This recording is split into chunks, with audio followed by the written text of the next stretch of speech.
অনুসূচিত জাতি যুৱজনী পৰিষদে প্ৰায় 2টা বছৰ আন্দোলন কৰি আছিলোঁ আৰু যোৱা 5 ফেব্ৰুৱাৰী তাৰিখত অসম মুখ্যমন্ত্ৰীক আমি সাক্ষাৎ কৰিছোঁ আৰু এইবাৰ যি 10 তাৰিখে বাজেট দাখিল হ'ল এই বাজেটত অসমৰ অনুসূচিত জাতি মানুহৰ উন্নয়নৰ বাবে বিশেষ একো আঁচনি নকৰিলে বৰঞ্চ আমাৰ যিখন SCP SP নাছিলে আৰু অনুসূচিত ছাপ্লান এই আঁচনিবোৰ সম্পূৰ্ণ বন্ধ কৰি দিলে যাৰ ফলত এতিয়া অনুসূচিত জাতিৰ বাবে চৰকাৰৰ ফালৰ পৰা বিশেষ পেকেজ আৰু বিশেষ পুঁজি একো নহ'ল গতিকে আমি যোৱা 11 তাৰিখে আন্দোলন কৰিছোঁ আৰু অনুসূচিত জাতিৰ সমস্যাবোৰ সমাধান কৰাৰ লগতে আমাৰ মানে বিশেষ পেকেজ 5,000 কোটি টকাৰ বিশেষ পেকেজ দাবী কৰি আজিৰ পৰা আমি অনুসূচিত যুৱজনী পৰিষদে আমৰণ অনশন কৰিছোঁ আৰু আমাৰ অনশনত 5জন আমাৰ কেন্দ্ৰীয় কমিটিৰ বিষয়ববীয়া অংশগ্ৰহণ কৰিছে বাকী সত্য থাকিব 5জন বিষয়ববীয়া হ'ল ৰুবুল দাস মুক্তিনাথ দাস অমিত প্ৰাণ দাস অভিজিৎ দাস আৰু ৰেৱ হাজৰিকাই আজিৰ পৰা মৃত্যু পৰ্যন্ত আমি ইয়াত আমৰণ অনশন বহিছোঁ কাৰণ এইখন চৰকাৰে আমাক ইমান প্ৰতাৰণা কৰিছে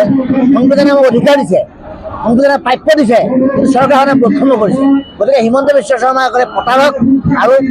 সম্পূৰ্ণ হিন্দু বৰ্ণবাদী মানুহ যাৰ কাৰণে সংৰক্ষণ থকা অনুসূচিত মানুহৰ সমস্যা সমাধান কৰা নাই বুলি আমি ভাবিছোঁ গতিকে আমি